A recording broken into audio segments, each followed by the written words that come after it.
As we approach the 21st century, a new means of communication is emerging.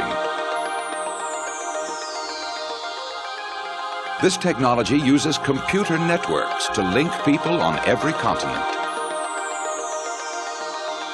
If we are destined to live in a global village, one day we will all be connected to the Internet. This is Linux Unplugged, episode 292.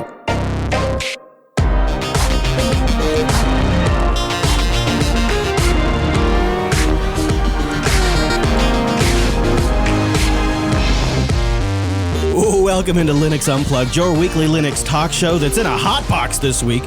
Getting ready for some podcasting. My name is Chris. My name is Wes.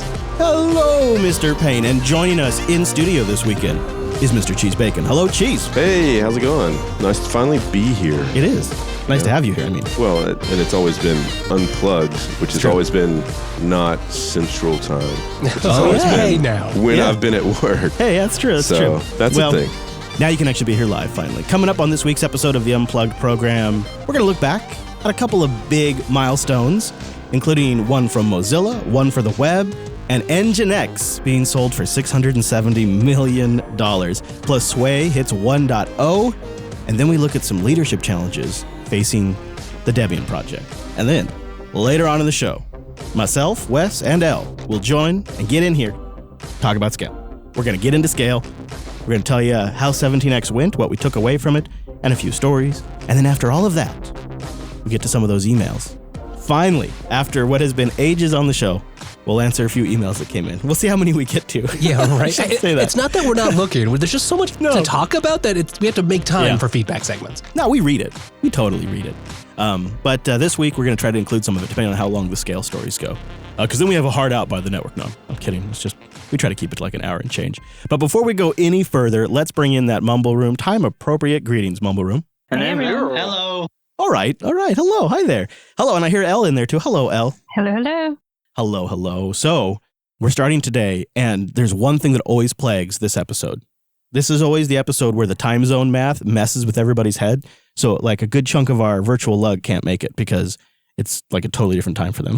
I didn't even think time change. It's easier to just join and be here all day, and that way you won't miss it. It's easier if we just don't have time change. Savings time. I know, right? Wouldn't that be like way easier? Yeah, you would think. Whatever. Yeah, I don't understand why they don't do that. Well, anyways, as you probably heard there in the intro, we have a bit of a milestone. It is, at least, if you're to believe the hype, the web's birthday today. The web turns 30 years old today. It's also Linux Academy's birthday, so that's kind of cool. Two great things happening today. You think those were planned? Maybe. Is that, I think that's something worth Maybe. Anthony asking would know. Anthony. He'd know. For sure. There's a bunch of different things going online, though, to celebrate the anniversary of Tim Berners-Lee proposal back in 1989 of March to put together, what did he call it? Well, he didn't call it the World Wide Web back then, did he, Wes? He called it like an information proposal or something. Yeah, basically. And, vague but interesting, I think, is what his boss described it as, which, I mean, like all good ideas. Yeah. Okay. Amazon, Google, and others have been submitting like old versions of their websites to Twitter to celebrate the day. We have a link in the show notes that is actually really cool to see, like the old Amazon.com. Welcome to the Amazon bookstore. When he's still shipping books from his garage, right? That's pretty great, though. It makes me feel a little old and nostalgic at the same time. It seems about as usable as some of their current pages. Oh, that's wow, savage, Wes, savage. Yeah, so savage. It actually kind of, in a way, I wouldn't mind it. They sell too many things to organize it in that old way, but if they could have individual pages like that for different categories, it might actually work. So I don't, this is a rough anniversary like estimate because it's today technically because Tim Berners-Lee is going back to CERN to celebrate today, even though it was really in the month of March. Do we call that a birthday? I guess we can call that a birthday. I mean, as long as we can all just be grateful that we wouldn't be here talking without any of these inventions and the hard work over the years and the fact that so many of us have jobs that wouldn't have existed without it. It's deep, Wes. It's so deep. Mozilla is celebrating and giving the web a birthday present today. They're moving their Send service out of testing to an actual full-fledged service. If you're not familiar, Send is a free encrypted file transfer service that allows users to safely and simply share files from any browser. It doesn't have to be just Firefox. And now it's a keeper. And so they're upping the upload limit and giving some more controls. Looks like it's a full-fledged service now. I was a little confused because I saw like announcing. I was like, this already existed, but yeah, everyone kind of forgot about it. It's always been useful this entire time, especially since it's end-to-end encrypted. And honestly, they've thought a lot about some of the UX here. There's some command line tools that interface with their system. Reasonable limits. You get a gig free, 2.5 gigs if you have a free Firefox account. And, you can set it to either expire on the number of downloads or time-based or both. Yeah, that's pretty awesome. And an Android app is apparently in beta. Oh, and yeah. that's going to be coming down the pipeline too, which I think, obviously, mobile first everything these days, right? Sure. Yeah, Send is a really simple way for the recipient to get the file too, because they don't have to set up an account. They just can use any web browser and just download the file. And the end-to-end encryption means that even if it's stored on Mozilla servers, they're not reading it. So it's nice to see them take this out. Sometimes these test pilot programs don't get taken out, and to add a test pilot, they just sort of fade away. Well, I think what's really cool about it too is that in encryption, I mean, this is something my mother could use, and her files would be encrypted when she sends them to my aunt or whatever, and she doesn't even need to know anything about encryption, or it's just it's built in. Here it is. Go with it. I think it's cool for Mozilla to spin up that sort of technology and just forever, right? It's PGP. What? Yeah. Oh, for sure. Right. And so, or if even you just can think about tax time. Yeah. Tax season. Absolutely. I can tell you right now, it's like either it all gets sent to my email or I get sent off to links to like DocuSign or other services, and it's kind of a mess. It's a hodgepodge. Always seems to be, for sure. Well, Mr. Cheese Bacon, that's who you're hearing right there. He's here in studio with me. Mm-hmm. This is the Texas studio. What do you think of the old Texas studio, man? It's nice. I mean, I can't. You sound a little it. skeptical here, or is it just because your new boss is right next to you in his studio? Well, that's a thing too. But right, I haven't seen the other studios, right? So I can only. No, I'm just going for like this is just like a podcast studio. If I like it. I like it. I mean, I like the swanky lounge chairs, right? Yeah. I wanted people to be comfortable. Acoustic foam, all the things. Everywhere. I think the only thing that doesn't have an acoustic foam, light switches. Yep. Which there is a recording light. Right. So light switches don't have acoustic foam. Mm-hmm. That's about it. Receptacles. Yeah, power outlets. I've got like 5 or 6 Wi-Fi bulbs in here. It's doing different colors and stuff. It's pretty great. Yeah, it is nice. It gives a nice ambiance. Without a doubt. It gets warm though. Yeah, so Cheese Bacon has officially joined our team. Yeah, I'm super excited about it, man. This is a dream come true for me. I think a lot of people in the community, I'm sure they've seen me on IRC. You've been around for ages. Through all of How many years have you been in the community? At least a decade. That's amazing. At least a decade. Yeah. Back and forth. And I've always been drawn to, I think for me, really what it was is Linux and where my heart is with it. And I understand your frustrations, especially when you're trying to depend on it for production level. Yeah. For those that didn't know, I was just griping on the live stream about audio issues we were having again. Mission critical live stream issues, right? And sometimes, and that's why I say, use the right tool for the job. But I'm a graphic artist. That's my day job. I've worked in television. I've worked in screen printing. I've worked in newspaper, blah, blah, blah, on and on. But one of the things that I've always loved about Linux is that you can create Linux and you can make Linux what you want. And that's evident by all the slew of distros we have. That's evident by Mio Linux that just came out recently, right? And anyone that's in the Mumble Room, that's in the IRC, that's a student at Linux Academy, anyone can make their own distro. And I think for me, that's what really drew me into it. And then naturally, I guess to date myself a little bit, we didn't have necessarily YouTubes in those days of learning the Linux. So I had to buy my first copy from a CompUSA. Bargain bin at that, But I enjoyed getting the box copy back then. I did too, man. Liked that. I did have to go out of my way to get a 4 megabyte Trident video card to support my first install of I think it was Slack that I was having a problem with. SUSE worked fine, but it was Slackware at the time that my roommate had got me into that I couldn't run without having another video card. And so I think back to some of the problems that I had like way back then. It was like it was broken. Mm-hmm. There was nothing there. Oh, it was totally. There were no communication channels or YouTube how-to videos or Linux academies to teach you, right? Mm-hmm. It was, you just slog through it. Oh, you found IRC, right? And so, and that's organically what brought me to Jupiter Broadcasting is the IRC channel and the support there and lack thereof sometimes. Yeah. But all around is a great community, and I'm glad to finally be not only part of the Linux community and working professionally in the Linux community, but part of the JB family and of course the Linux Academy family. Everyone here has just been so welcoming. Isn't that been great? Dude, it's so good. It's so good. I mean, everybody, I'm not good with faces, so I'll probably have to take a while. Go to the HR page and look at pictures and kind of associate names that way. But overall, like everyone has just been hands down super nice. And I couldn't have asked for a better welcoming. Congratulations, Mr. Cheesebacon. I have a question for you. Thank you. What's your actual role, though? What are you going to be doing with Chris?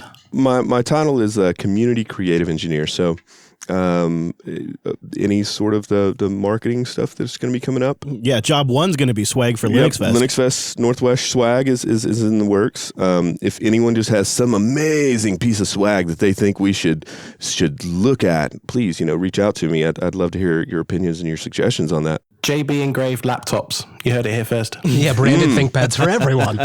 Yeah, golden Yetis for everyone. Yeah, right. Yeah, I'm sorry, guys. Not only that, but we have new logos for all the shows in the works and updates to the website to accommodate those new logos. And so we've been working on upgrading our look because as an independent operation, I never, ever, ever had the budget to spend on that stuff. It was like a lot of times I'd come to Cheese and I'd be like, hey man, could you bang me this thing out real quick? Because I'm about to go live tomorrow morning and I need some art for the show that I just launched. Well, and tomorrow morning, I'm about to go live with this show tonight, in an hour and 37 minutes. Can you do something? Yeah. And of course, I mean, if wherever I can lend a hand back to the community, I was more than happy to do that. I just love it. I love it when we find somebody from the community and we can bring him in. Wes too. Wes started, he came up for a community barbecue that we held at the studio. And you smoked those meats, man, and now I'm hooked. Yeah, that's right. He just took my smoked meat and now he's in. So I just love it whenever we get an opportunity to do that. So it's really cool to have you here. Super glad. And it's nice to have you in studio for this episode too. Why don't we keep going? Keep talking a little news. We just have a few news items I'd like to go through and probably do some further digging on some of these in Linux Action News this week. But let's start with this NGINX sale. Oh, yeah, that's a biggie. Yeah, man. $670 million. $670 million for an NGINX, and they're being acquired by F5. F5 Networks, which in your neck of the woods right now, aren't they, Wes? That's right. They're a Seattle-based company. And if you're not familiar, I guess that's because you don't do anything with a lot of network traffic. They make load balancers, application gateways, all those things on your network that actually connects the important bits with your customers. Load balancing, eh? What would you say is a common use case for NGINX? That same thing. And you'll see a lot of stuff in this announcement about the synergy opportunities, how they can mesh this together. But honestly, you go look at the NGINX blog from like 2 years ago, and a lot of their entries are how to replace your expensive F5 appliance with NGINX. And now maybe that was them trying to sell their NGINX Pro, of course. But I can definitely see F5 being like, well, NGINX is by far the most popular ingress controller on Kubernetes, especially compared to our own version of that. So how do we get our foot in the door here? I think this is a pretty smart move. I think you're right. I think this has a big part of an overall orchestration play, so that way you can snap their technology in. Now F5 is going to be able to have also a community offering that is going to remain free and open source. NGINX says that additional their core product will remain free and open source. Which is great news for me since I run it on my personal. Yeah. I don't get a big sense of dread and doom on this one. No, and I think a lot of times, it's a lot of these doom and glooms are kind of built up by the persona anyway, right? That's kind of announcing it. Yeah. I think it's one of those things that we're just going to have to wait and see how it plays out. Exactly. It is, definitely. Anybody in the mumble room have a different take? Anybody concerned or startled by this acquisition? Maybe I'm missing something here. I'm straight down the middle on this one. I've worked with F5 in the past as an actual vendor. I sit on the other side of the fence now with Red Hat, looking in at some of the F5 integrations they have with OpenShift. That's what I was thinking about, yeah. I think there's a lot of people use NGINX for a whole different slew of purposes. I'm I'm going to wait and see how this one plays out. It's not like when GitHub got acquired, I was like, oh no, what's happening here? But we'll see, I guess. Mm-hmm. We'll see. I agree. I don't have the GitHub sensation. I think that's a good way to put it. And I also want to acknowledge you're right. We sort of pigeonholed NGINX as one particular type of functionality. It's a web server. It does a lot of things. It's just a very common use case has been accelerating applications behind it or proxying connections. Exactly. I mean, hell, we use NGINX in production. Yeah, of course we do. It is kind of a nice moment to reflect on. I mean, I don't remember the last time I spun up an Apache server. I just really don't, because NGINX, by some measures, is like 67% of web connections. It's just crazy how successful of a project it's been. Probably a lot of the reason because it's open source. Have any of you seen whether there is any change in NGINX's commitment to being open or not as a consequence of this? Because that would change my opinion. As they say, F5 is committed to continued innovation and increasing investment in the NGINX open source project to empower NGINX's widespread user communities. They're also keeping the CEO and founders on board. Okay. Until you all forget in 3 years anyway. Yeah, right. I mean, things got to vest and yeah. But it is a good sign that they're staying on board for now. I think, though, for me, the $670 million is, I mean, that's a little low, actually. Right, yeah. I mean, that's good money. Don't get me wrong. It is. It is good money, and it's, Or is this the first real software company valuation that we've seen for a while? Oh, there you go, too, Wes. That's a great point. Yeah. This is a first non-overinflated evaluation. Right. Yeah, there is that sort of hype bubble that we have right now where things are just going for, crazy prices. Absolutely. And then on the other end of the spectrum, you have projects like Sway, which probably will never sell for millions of dollars, but heck if they aren't just chugging away and getting more and more impressive all the time. And they have finally reached version 1.0, which is the first stable release of Sway. Now, I guess we should probably back up a little bit. Sway is, what is a concise way to explain what Sway is? So in the world of Wayland, you need certain new components that in the past were provided by the display server. And now, with Wayland being a protocol, you need to write your own display server, and you need to be able to provide certain sets of functionality. And we spent a while kind of worrying about that, right? We're like, well, okay, the big projects, they're going to make that happen. Sure, GNOME, KDE, but what about all the other wonderful bespoke environments that we all love? Yeah. So Sway is really turned into an umbrella project of a bunch of other things. So you have a tiling window manager that runs on top of Wayland, but you also have Sway Idle, Sway Lock, Grim, Slurp, WF Recorder, a bunch of sub-utilities that manage and take care of stuff in a Wayland setup that in the past you didn't have to worry about as much. And think i3 as well. I mean, if you're going to talk about the desktop itself, it's very much an i3 compatibility. And you noticed in there that they have a particular tool, and keeping in mind that this is a tiling window manager, which is usually going to be covered by Windows. Why don't you tell us about that? All right. So the last tool that they list here on their post is Wall Utils, which is a beautiful wallpaper utility that you can set timed. So say if you wanted to crossfade two images between 10 a.m. and noon, to basically transform your desktop throughout the day, you can do that. And I mean, there's just some really amazing other features. They're set up. You can get your DPI for all your monitors. You just put for the background one, you just put the time of day range in the file name of the background, yes. right? Essentially, yeah. Basically. And then it from that interprets the range that you want it to calculate. Absolutely. How does that work though on a tiling window manager when you've got tiles? Tiles of windows. I don't know. They in the demo for it, they do show that you can gap the windows, right? So you can have 20, 40, 80, however many pixels, however far you want to reduce your window.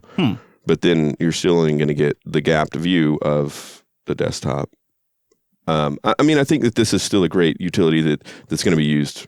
I think we're going to see this widely adopted in other places as well. Yeah, that's the great thing is other projects can take advantage of this code. Yeah, absolutely. But I mean, Waybar is also really clean, really nice. That's an alternative panel they've developed. Yeah, that's their alternative panel. They get their own video capture. Slurp, I thought was kind of a weird name for interactive region. Yeah. So like hovering your mouse to the corner and viewing your windows and stuff. That's another one with a tiling window manager. Oh, yeah, good point. Are most of those going to be present. Invisible? That's kind of the neat thing here, right? Is there are so many. There's just been this community that's sprung up, solving all kinds of little problems in the Wayland ecosystem, regardless of how directly useful they might be on Sway. Exactly, Wes. I think that's what's really cool about it, because they say here in their release, nearly 300 people work together for doing this. Over 9,000 commits and almost 100,000 lines of code from version 0.15 to the 1.0 release. I'm actually tempted to try this out myself, man. I was going to ask the community out there if anybody knows of like a distro that's just sort of set up with this ready to go. So I could get I'd love to see it like in the floating window mode and all that kind of stuff. Absolutely. Just so I could like pop it on a live USB thumb drive and try it out for an afternoon. So if you know of one, let me know. And supposedly there's improved touchscreen support as well. So mobile devices in the future can also utilize this, which, tiling window manager in a mobile device might be actually kind of a good use of mobile space. I think so. Screen real estate. Especially like on a tablet. Absolutely. See that. Absolutely. Kind of want to give it a go. Do like a Sway challenge. The Sway challenge. On any distro you want. But try out Sway. Yeah, I can see that. All right. Why don't we... This next one's kind of uncomfortable. It's negative in the freedom dimension. It's at least negative. I don't know if it's in the freedom dimension or not, but it's negative. I don't know how to really tackle this one because we don't have direct involvement, but I think it's important because Debian is important. And so we're gonna have to talk about this.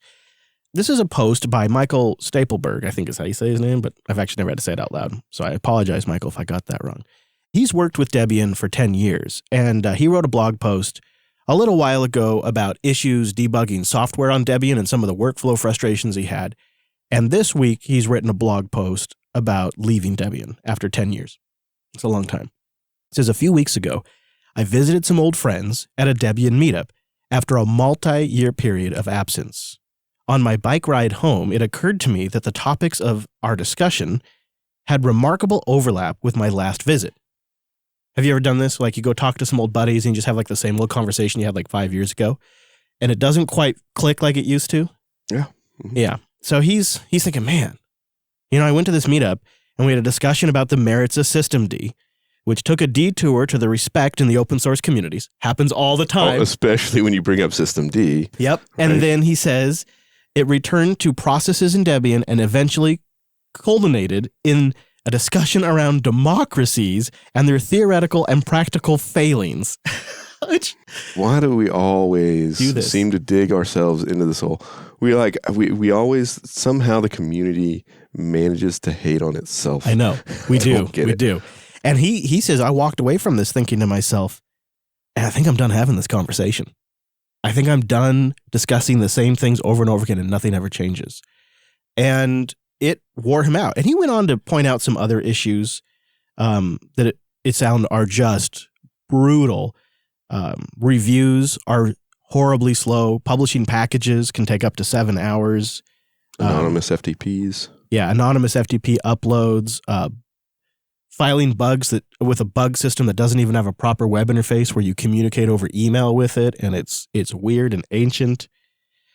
It sounds like, too, that there's an issue where a lot of people can just sort of slow down the whole thing and make change very hard, even if it's not something like systemd, even if it's something simple like we should change this package so that it meets our requirements. He makes a good point, right? Like our culture needs to shift from this package is my domain, how dare you touch it, to a shared sense of ownership, which is, as a community member, that's how I kind of thought things would already be thought of. Mm-hmm. I don't see how it's possible to create a unified desktop without that. Yeah, he says, my canonical example is rsync, whose maintainer refused my patches to make the package use debhelper purely out of personal preference.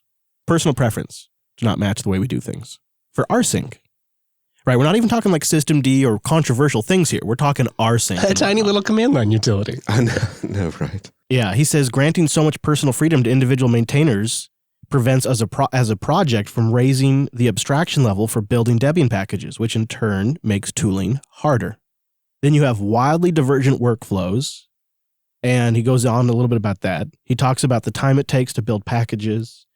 All of this really kind of comes into like I can understand that'd be really frustrating. That would burn a lot of people out, and is probably going to prevent a lot of new blood coming into the project. That's the part that I think is important, is because we're hearing from someone who's been experienced and a member of the project. And there are some debates, like newer is not always better. And there are sometimes reasons why, yes, it's good to get contributions, but If you get too many contributions that are, aren't well formed enough that they take so much time, that can sometimes be worse rather than better. But it just seems like when you're hearing this stuff from someone who's trying really hard, putting in a ton of time to make this work, a little modernization, that could grease some wheels here. Yeah, so John had a follow-up. So another gentleman, John Gorisman, I think is how I'm probably getting that wrong too. That's what I do. Did a follow-up defense of Debian blog post. I know you had a chance to read it, Wes. I'm curious what your takeaway from his defense of Debian was. He like, for example, he spins like the bug tracker not having a web interface as a good thing because it means less people submit bugs. So as a maintainer, you have less work. I don't know if that's quite how I would compare it. I think it's really low bugs that don't have any reproducibility information, bugs that like are more work than they're worth fixing, right? If you can give me a really good bug case, I want to investigate it. But if it's just like, hey, this didn't work, I don't really know why. So really the case was made for tools that help that. And when you're reporting something online, you don't have, scripts that could go gather all that information on the command line. And really, I read this as not Debian's doing everything right, but sometimes workflows are different from either the person on the side accepting contributions than on the side making contributions.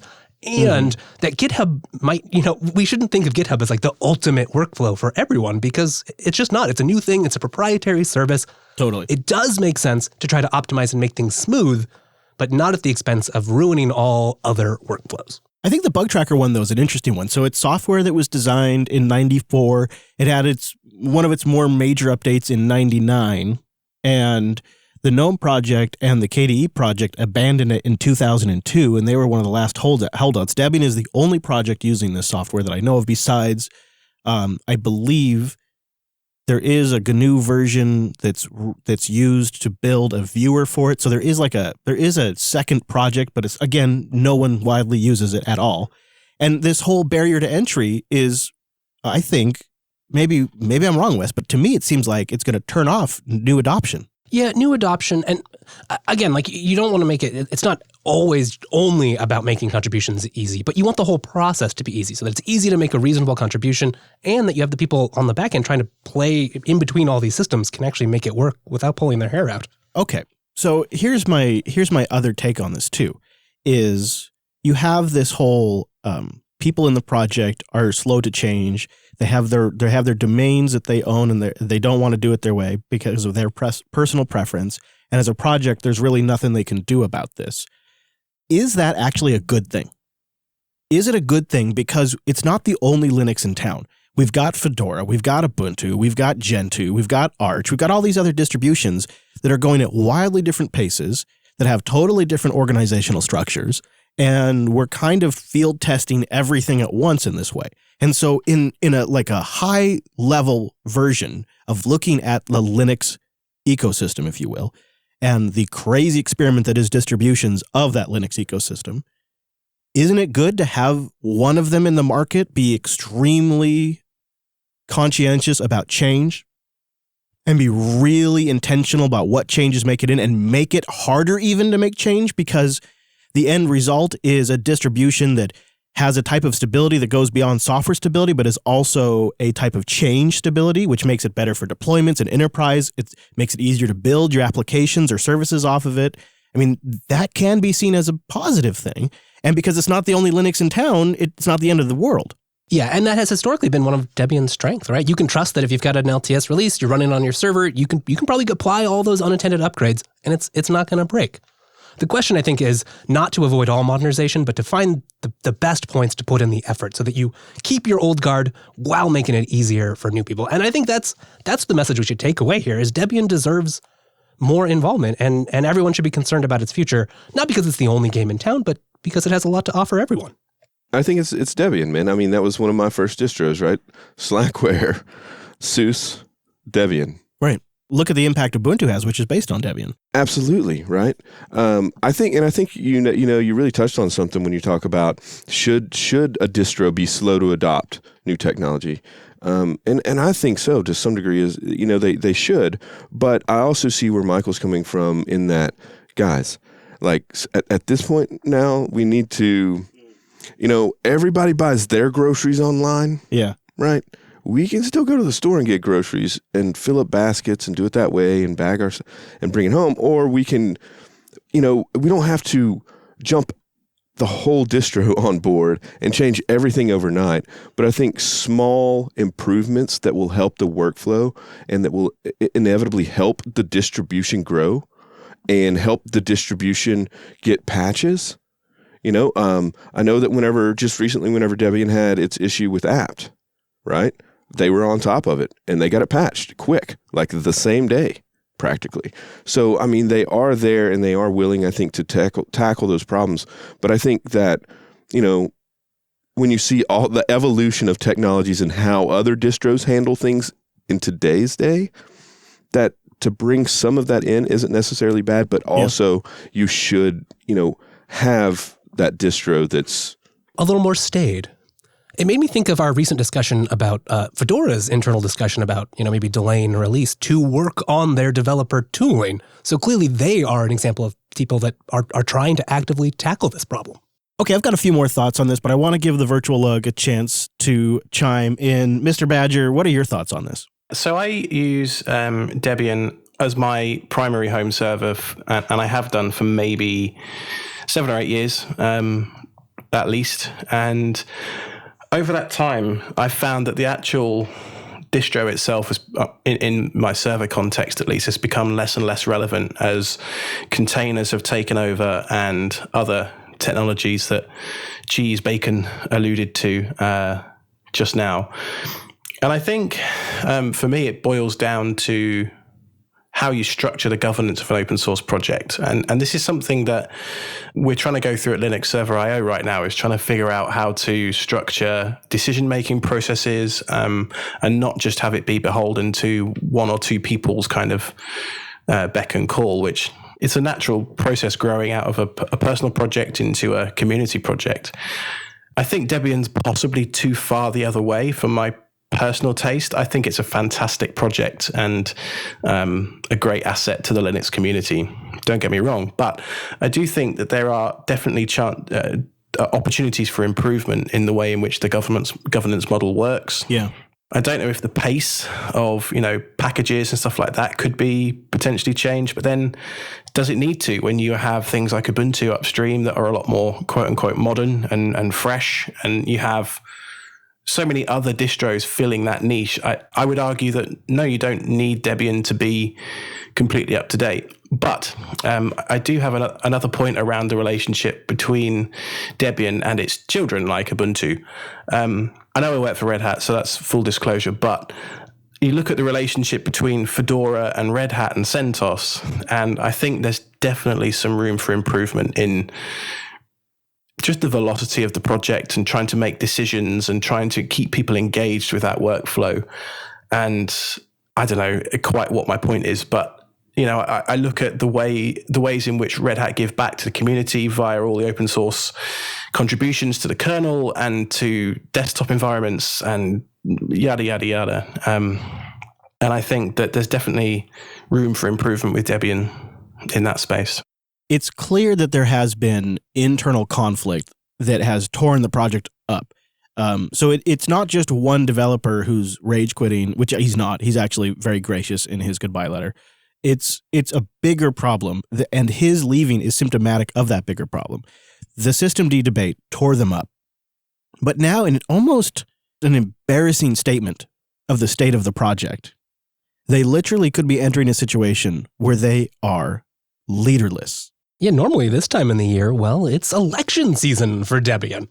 Over a 6-week period, traditionally, interested candidates would put their names forward, describe their vision for the project as a whole, answer questions from interested developers trying to vet them, and then watch. They'd have a voting period, wait for the votes to come in, and huzzah, a new leader would be elected. Unfortunately, this time around, no one has stepped forward.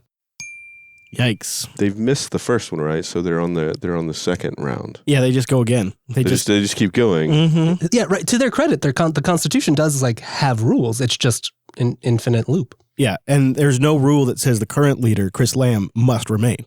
Absolutely. Once his time is over, his time's over. He's free to walk. And he said he doesn't intend to run for re-election for various personal and project related reasons that he's asked people not to speculate about. So we'll respect that.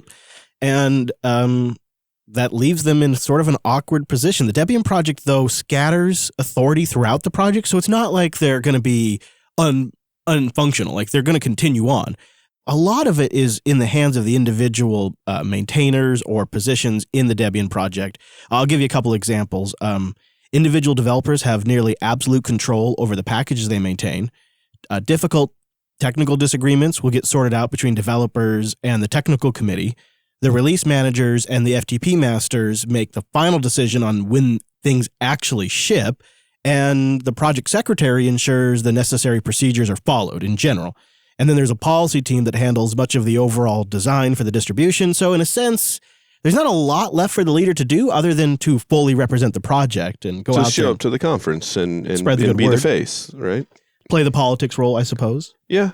I think it also goes back to the last story, right? I mean, it kind of falls back on in what Alex was saying about governance and how these things all play in together. Yeah. And are we just seeing a really outdated governance that needs to basically go back and kind of rewrite to freshen itself up? Or just even take a look at how they do things and see where they can improve or where they can modernize. We should compare it, though, right, to other projects that have gotten this wrong. Solus comes to mind. Not that they haven't fixed it, but like governance is a good thing. So while clearly there are some problems, is it better to have this problem than the problem of one person gets hit with a bus and there goes your distro? Yeah. Well, the Debian bunch is super easy to convince and get everybody on the same page. So I'm sure there'll be no problem. What was the one quote about machine learning in the Debian Oh, you're story? right. I don't know if did you see this one, Wes? They put one of the Debian maintainers suggested that the leadership position could be fulfilled by a machine using some sort of machine learning program. Oh, that's great. As long as it's open source, I'm all for it. That's so funny. That would be actually kind of awesome, wouldn't it? If they open source like a distribution management engine that uses machine learning and just watches the mailing list and But it's like taking everything from like pen and paper is where we are, guys, to robots. Yeah, here it is. Some developers seem to relish this possibility, even one suggesting machine learning system could be placed into the role instead of a human for the leadership position. What does that say about the previous leader, if anything? That does feel like commentary on... Well, and also just the structure, right? Because the leader doesn't do that much. He's mostly a figurehead. There you go. Yeah. Although I don't know how it would work at the conferences. You know, we sit here and we say, oh, modernize governance, improve this, do that. But the reality is that is way easier said than done. Oh, yeah. And time they spend on fixing that stuff is time they don't spend on shipping Debian. And that's going to be a constant struggle. But it's important, though. Without the governance, you won't have a Debian going forward. I completely agree. But if you're using technology from the 90s... That's the trick, right? It's a balance. And so there's no we're not going to solve this right now. It's going to be a lot more work. Yeah. I suppose so. All right. Well, how about I pick us up with something? I found a couple of clips to celebrate the World Wide Web and the internet, and I went and, you know me, I love pulling clips, and Cheese Bacon here said, you got to go get some from the Computer Chronicles. So this is just a real quick little, let's just pick us back up. Let's just change the mood a little bit with this one. Marshall McLuhan said that one day we would all live in a global village, an electronic community, interconnected by communications networks that would shrink the Earth. Well, the global village has arrived, and its main street is called the Internet, where people from around the world do meet electronically to exchange ideas. Today, we'll surf the net, we'll explore the Internet on this edition of the Computer Chronicles.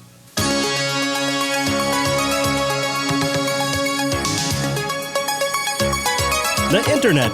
Yes, and then we built these communities, and then we created operating systems, and, well, I think we all remember what happened after that.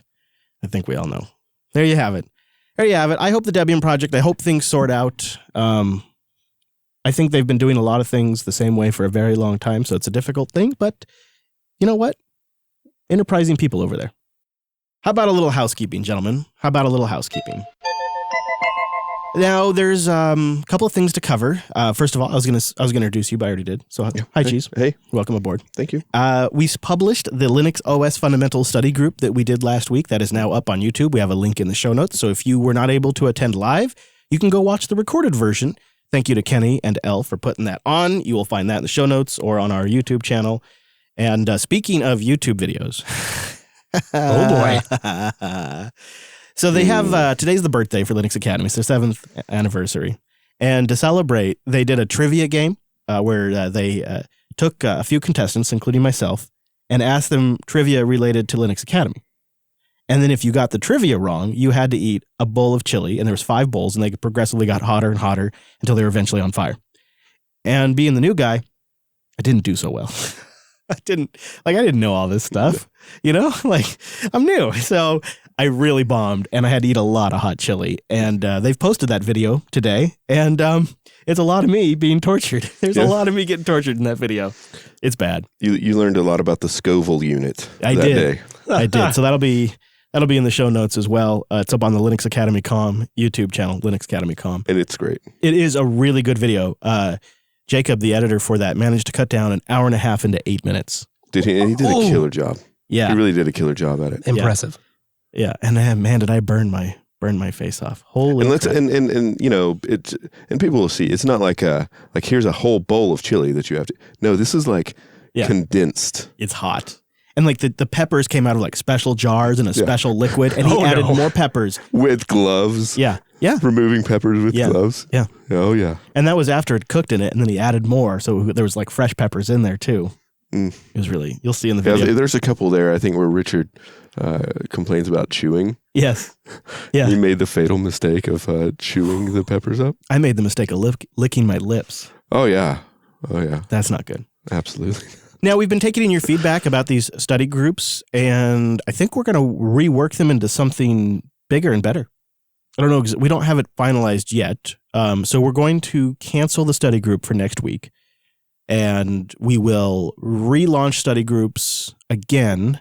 We have the Ansible one, I think, on the 7th. I think we're going to leave that one on for now while we're reworking this. Is that right, Elle? Is it the 7th we're doing Ansible? First Tuesday of the month. Oh, yeah. There you go. That's easy to remember. First Tuesday of the month.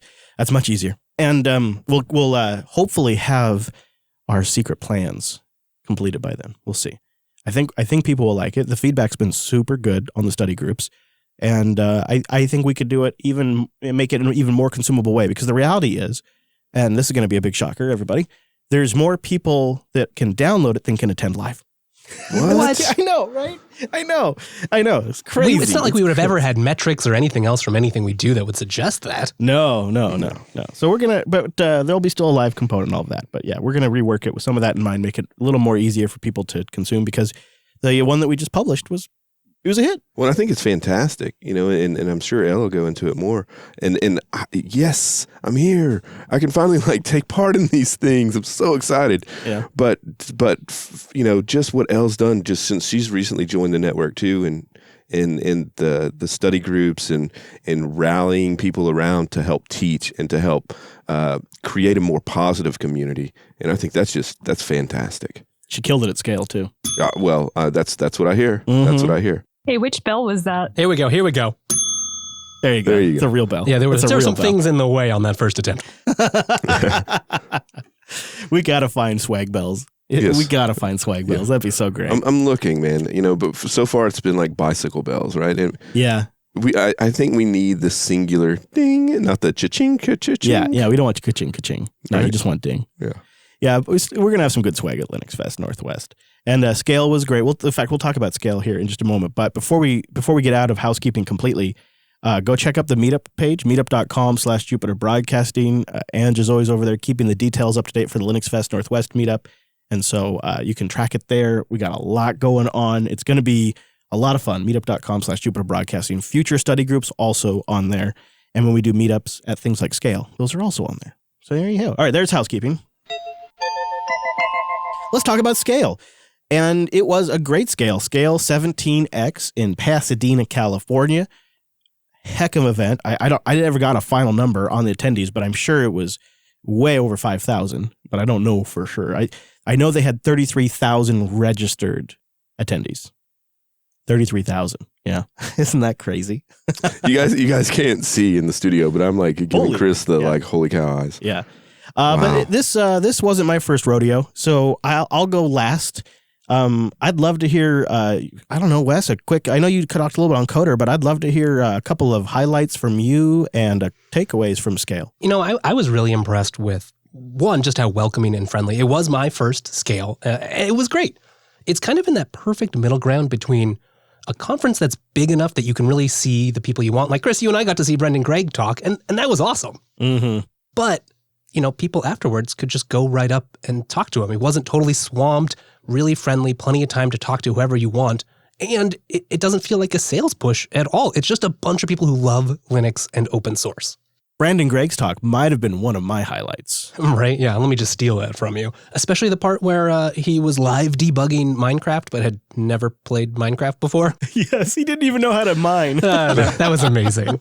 It was great. Using eBPF in real time, he's like capturing performance information about Minecraft and figuring out like where it hangs on the CPU, and he builds a fire graph of the different performance metrics, and it breaks down like in red, like the biggest performance issues. And he's That's like, insane, need a little more information. Let's go do this. Oh, well, let's go load this library I've built. And he just does it all right there while he's giving a presentation, and it never gets boring. Doesn't miss a beat, isn't flustered at all. Really impressive. And that's the kind of caliber that you can get at SCaLE, but you don't have to go to something like OSCON or reInvent and really just hate yourself while you're there. I was also impressed that I just kept seeing organic meetings, like people who had no idea, had never talked to each other, and were helping each other solve problems. Like, I met a great guy, David, who's working in HPC and scientific computing, and we were checking out the Open Power booth, which was fascinating in its own right. He had some trouble with Open Power, trying to get some complicated old-fashioned Fortran programs to compile. I'm sure many people can sympathize. Yeah, sure. And then the guy at the booth just offered I know another researcher who struggled with that. Let me get you in touch. He solved all those problems already. So, wow. I don't know. I was just really impressed by how friendly and easy everything was, and just the great caliber of people. And the range. So here he is using the Open Power architecture, which we don't talk about very much, solving Fortran issues. That is definitely that's a wide range of SCaLE right there. Well, yeah. So El, this is also your first SCaLE, and I'd love to hear a couple of your highlights and takeaways from the event. I think I had the same experience as Wes. I tackled it a little bit differently. Being my first time, I turned to my Twitter family and just tweeted out, hey, first time at SCaLE, how does this work? Within an hour, I was already invited to lunch with a group of SCaLE people who had been there multiple times. And throughout the conference, as I'm walking by, I have people walking up to me and going, hey, El, are you finding what you need? Do you have any questions? Can I get you a hold, and get you in contact with anyone? So that kind of community was amazing. I had another speaker that spoke at the same time as I did, and I just randomly tweeted out, I'm really sad that I'm missing your talk, Justin. Is there any way I can get your slides? And he tweets me back and says, I'll be waiting at this table at this time. Come and ask me all the questions that you have. So that's the biggest the smallest big conference I've ever been to, if that makes sense. Mm-hmm, it does. And that guy was great. He was from opensource.com, and he had some great questions we had some questions that he had great answers for, I guess is the way to put it. It was really special to get to talk to him. It definitely was interesting because my takeaway, which I think I told you guys, which is funny, is I learned that when I grow up, I need to be an avocado. Now, what's the story behind that? It was so funny to see that community of community managers coming together and sharing what information that they've learned about what it means to develop an open source community, and understanding that, avocados are expensive. It's going to cost a lot of money to build a community, but in the end, it's worth it. That's pretty great. That is pretty great. So I think you both would recommend going. I saw in the chat room, people were asking if that's maybe a way to get a job by going to SCaLE. Saturday night was the Bad Voltage Live night, which we went to. It was fun. But at the same time, there was a job networking session going on where people that were looking for a job or had a job were getting together and giving each other tips on resumes and cleaning up their online profiles and maybe giving better pitches. So there was a whole range of stuff. And so I would say yes. Also, a lot of companies are there to recruit. Right. Because if you are going to an event like that, you're probably in the demographic they want to hire from. Yep. I believe talking with an individual I won't name, but Texas Linux Fest last year, 3 individuals from Texas Linux Fest now work here at Linux Academy. I'm one of them. As am I, right? The third person is a mystery. We don't know who that is yet. Well, I don't know who that is. I'm sure someone does. Yeah. But I think that it's it's definitely a good avenue to go. And just to be yourself and ask questions and not be afraid to ask questions. Yeah, it is a good environment for that. It's not the hokey, I'm on a terminal on the other side of the world and I'm going to give you some snarky answer. Generally, Right. It's generally someone who cares and is willing to help you out. With that, though, I will say if you're attending, you have to be willing to go up and talk to people. You know, the job isn't just going to fall in your lap. So it is a little bit of vulnerability of just walking up and starting conversations and doing a hallway track. That's a good point. And I think the nice thing is with the caliber of people, sure, that can be really nerve-wracking and scary, but everyone there is basically like you. They're all interested in the same stuff and really friendly. Even the speakers, like, you know, Wes and I had a moment of celebrity with Brandon Gregg because we've been following the incredible work he does as a Netflix performance engineer. And you get a real sense of the gift that Netflix has given to the community by allowing him to open source his work, because it's amazing. Watching him do that with Minecraft using open source tools that are available to all of us, and the functionality and features that eBPF is going to bring to Linux, incredible. And to watch him go through it, and you realize he is a geek about this. He is super passionate. He gets excited about finding performance issues, and he is just somebody who's gotten over the fear of talking to people, and now he's at a point where he's a great presenter. Absolutely, and I think to Elle's point too is that if you're at one of these conferences and you see somebody that maybe might be an outlier, bring them over. You never know who you're going to meet there. And it's not always easy for someone to socially interact. Mm-hmm. Not everybody can just, jump right into that. And if you see somebody, bring them into your circle and try and, strike up conversation with them. And who knows, what impact you're going to make on their life just by reaching out to them. So I think, you definitely need to consider those things as well. I think Chris and Wes will speak to, if I'm at that conference, ping me. I will definitely bring you along and introduce you to people.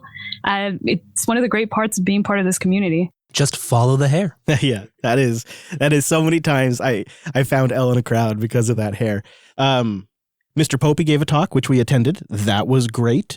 Try to link that in the show notes. The way they did it, it's a little complicated for getting the content after the fact. But they had YouTube channels for each room that was streaming live. So like Ballroom A, Ballroom B, Ballroom C, D, E, F. And so not all of the talks were live, but a lot of them were live and in various production states. But you can go back to those YouTube channels and skim the days and find some of the talks and stuff. But Popey's is linked in there, and it looks like he got that in there. So we'll try to put that in the show notes. I had a great SCaLE. I really focused on the hallway track, which is a silly thing. I always thought the people that did this were being lazy and like wasting an opportunity, because the talks are very valuable. But over the years that I've gone, I've realized it's the people, and it's like the only time I get to see some of these people. And that has become more and more important as time has gone on. And then the talks are kind of secondary to me now. So I didn't go to as many this year. Also, I felt like not as many of them applied to me. It felt like if there was a theme, which they don't have themes, but if you were to grok a theme by looking at all of the talks and aggregating it, it would be the cloud. SCaLE was really about the cloud. I mean, there was people giving talks about desktop stuff and, applications and hardware. So it's not all cloud. It's not like it's 100% cloud. But if you were to abstract an overall theme, it would be the cloud is everywhere, from the exhibition hall to the talks. Cloud, cloud, cloud. In a way that kind of gave me a little bit of pause, like, oh man, we are really watching an era. This is a changing of an era now. Yeah, right. I mean, the keynote was the founder of HashiCorp, so that kind of sets the tone. Yeah. Now, of course, there was a lot of open source in there, so don't think it's just like cloud corporate side, but still. Right. They managed to strike that balance better than any other event that's like one of the commercial ones, like the cons, LinuxCon, OSCon. They weigh heavily on the commercial side because it's for enterprises, people in IT. The tickets are like $1,000 for some of these events. Where with SCaLE, the community is the one submitting the talks. So they're the ones setting the theme and the tone. It's what the community contributes is what the show or the expo becomes. So it is just a reflection of where the market's at now. That was fascinating. I got to go hands-on with a couple of pieces of hardware that I wanted to try out. And that's what I was going to ask you about. Like, the conferences, the few that I've been to, I've gone to the talks, but I'm always the nerd for the floor, right? Like what's there hardware wise. Oh, the expo hall? Yes. And so I'm really curious, how does SCaLE stack up in their expo hall compared to, say, some of the other conferences? I like it. They generally have along the outlines of the expo hall, like the open source projects, your Inkscapes, your OpenSUSEs, your foundations. Your Nextclouds, OwnClouds, whatever. Yeah. And then in the middle, you've got high-end commercial booths. I'm talking like high production, like booths with beer taps, right? Plush carpet, a mirror. VIP lounges. Did you see that mirror picture I tweeted of a Tux Penguin made out of Optron cores? Yeah. Yeah, made out of Optron processors. There's like the Microsoft booth. It was one of the booths I stopped by. Super swanky lighting, great comfy carpet, and they had the Azure Sphere OS dev kit devices there. So I got to go hands-on with the little Azure Sphere OS, which is Linux-based, and some example hardware where it was like this one I think was like a washing machine interface that was actually controlled by an Azure Sphere OS. Wow. And I mean, not only were we getting a spiel about it, right, but we were interacting with one of the developers who's been working on stripping Linux down enough to make it run on those kinds of platforms.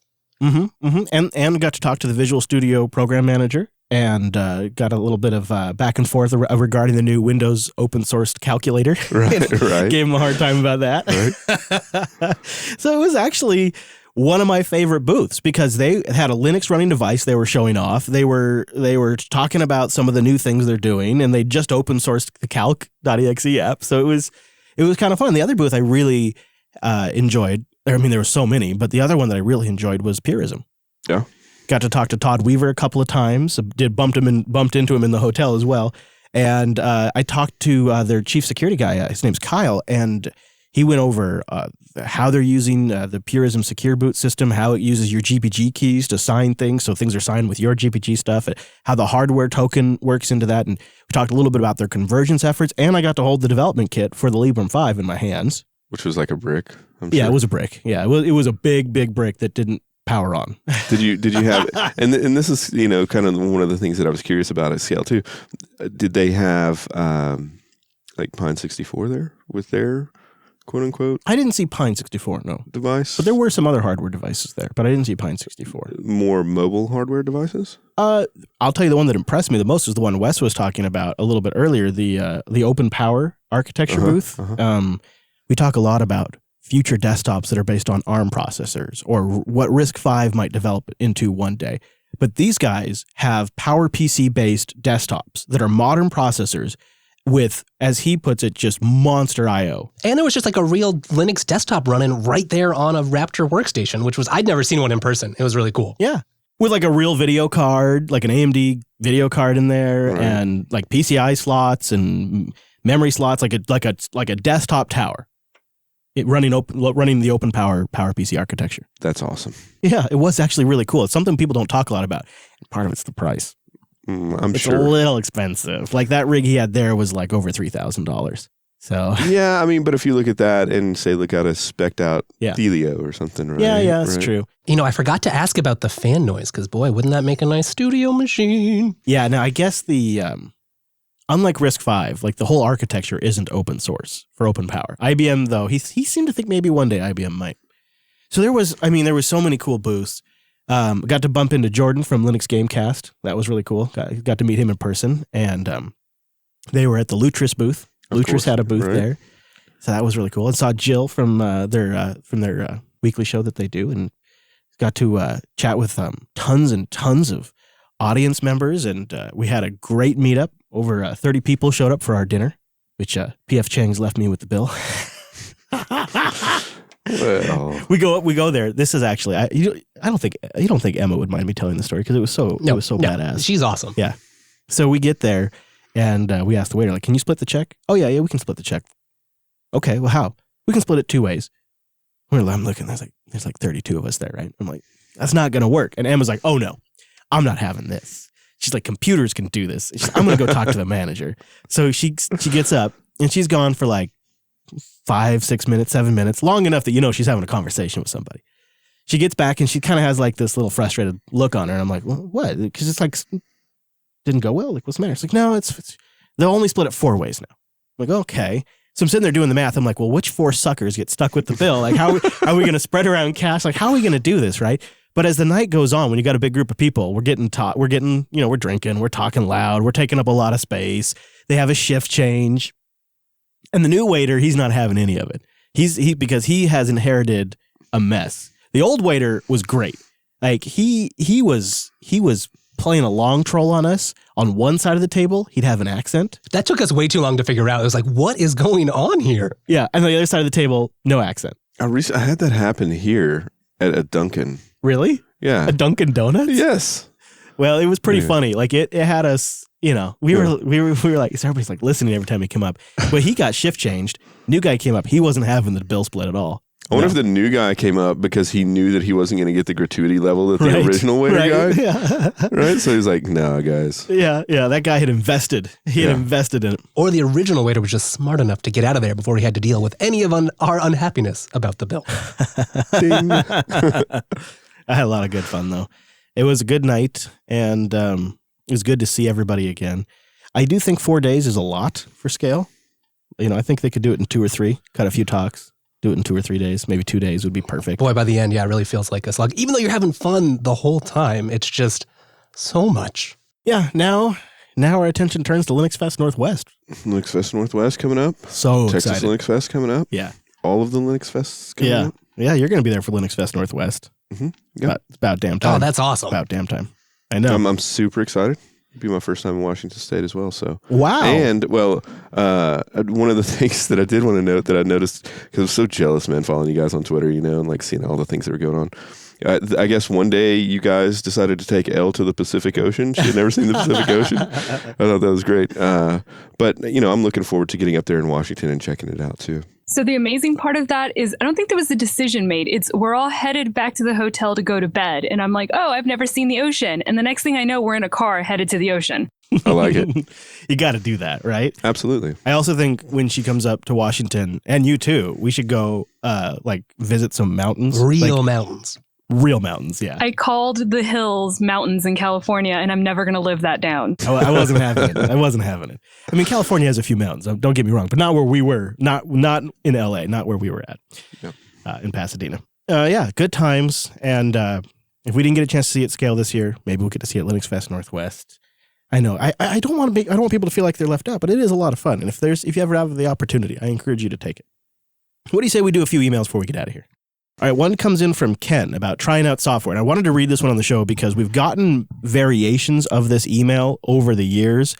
And I can't quite remember if we've ever taken a crack at actually answering it.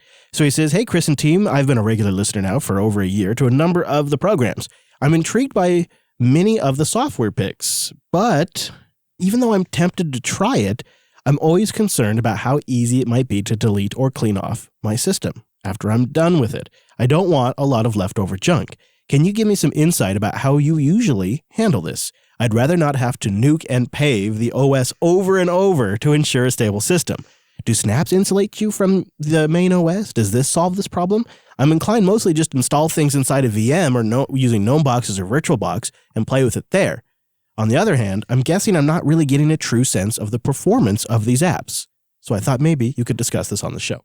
We do install a lot of software for this show. Yeah, and we all know that feeling of, oh, my system's so gross now. Well, and what was it last week? .file nightmares? Yeah. Right? Yeah, I know, right? It's sort of... And I mean, this kind of really plays into that. Damn it, you're right. So I'm not going to lie. I don't tend to uninstall often. Unless it is a real flop, then I uninstall it. But because disk space is cheap, and it's generally using shared libraries that are already on my system once I've got the bulk of things installed, the cost of leaving it on there is generally negligible, other than it's an entry in my software package database, which then has to then get updates and things like that, which is kind of annoying.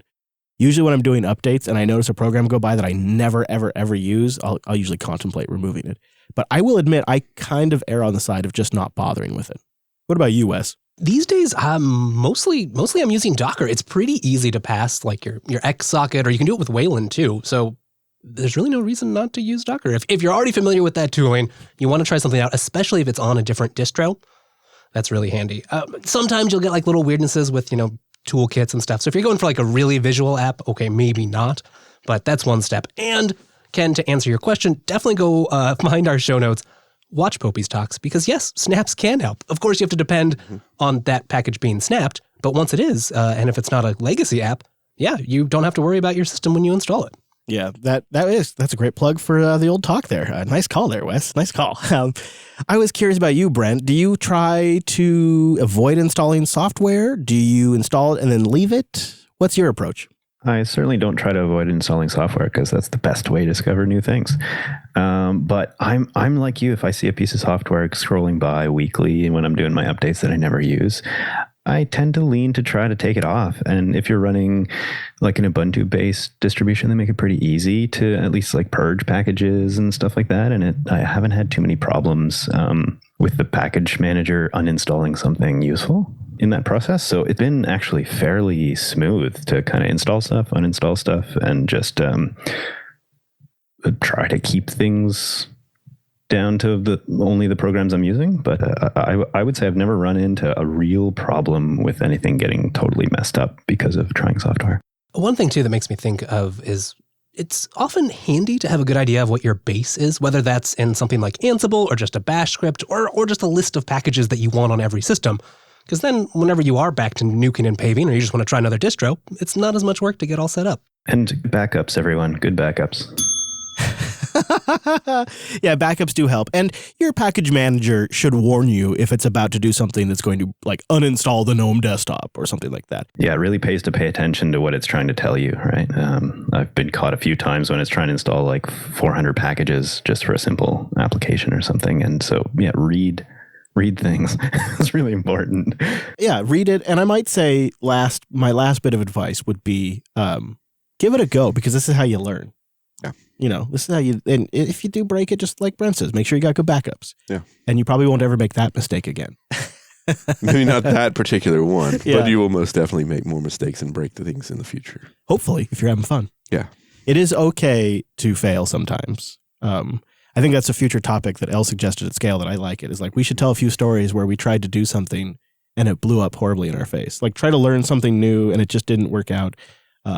In fact, I'd love to get that as a feedback item too. I'd read a couple of those.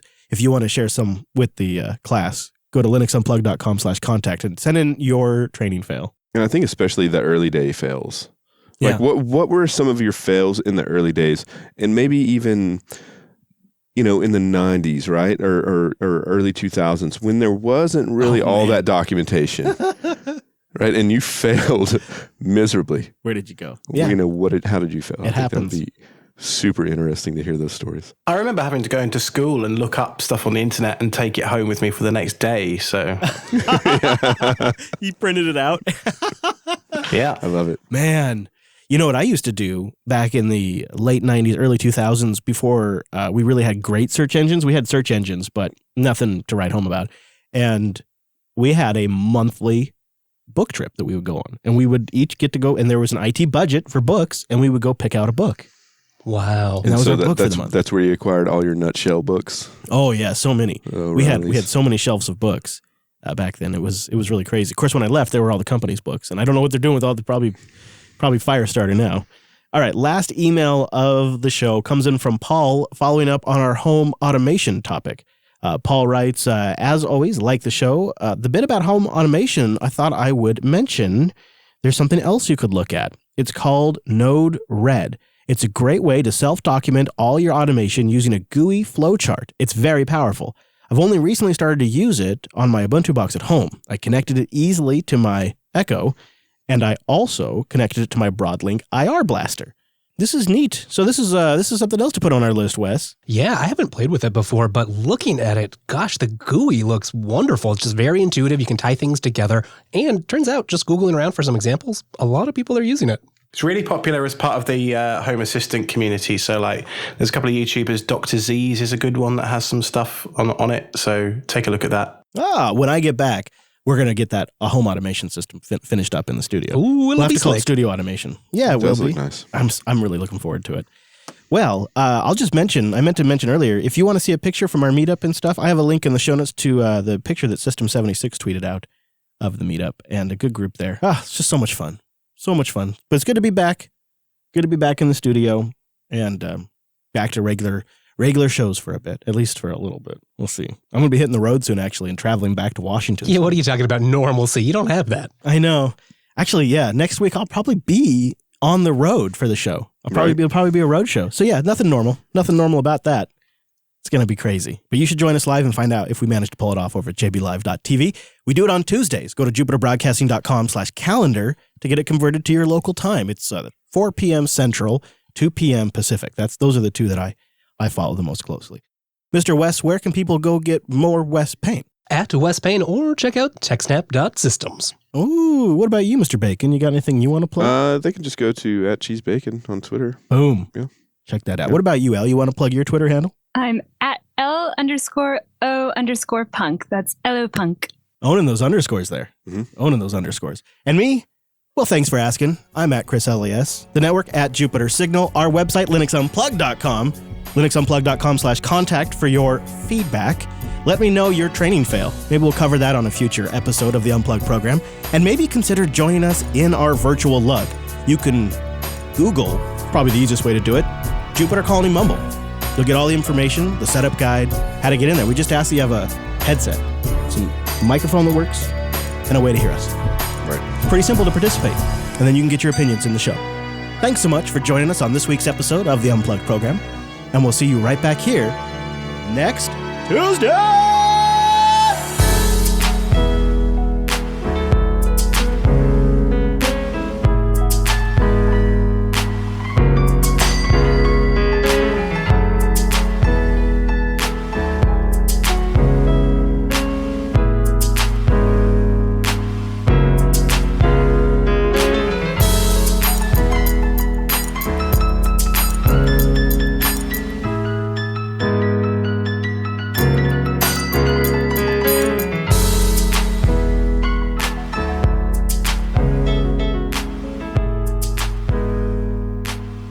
All right. Now we just got to name this thing, and we're done for the day. Hey, Brent, what's the name? Yeah. Come on, Brent. Yeah. Amazing. I got a few entries in there. Oh, did you? Good. Brent's back, everybody. He's back. We miss you so much when you're gone. Today we'll surf the net. That's not bad. It's not bad. Debian and its children's also pretty good. Oh, let's see. We talked about SCaLE, too, so we could have SCaLE in there. I can't wait to step out of this hot box. I cannot wait. It's going to be glorious. Yes. We should go outside for like a solid 5 minutes. We're going to make a couple of laps around the building here. Yeah. yeah, there is possibility of tornadoes happening, I think, tomorrow morning. So, oh my gosh. I think tomorrow, Chris and I are going to, because we're staying in the same hotel right now, I think we're just going to scrap all of this and go like tornado hunting. Be safe now. That would be awesome. Yeah. That would be so great. New podcast. Yeah. Jupiter Broadcasting's Tornado Hunter. It's very windy for the podcast, but if you can listen through that. Yeah, audio not so good. Yeah, audio not so great.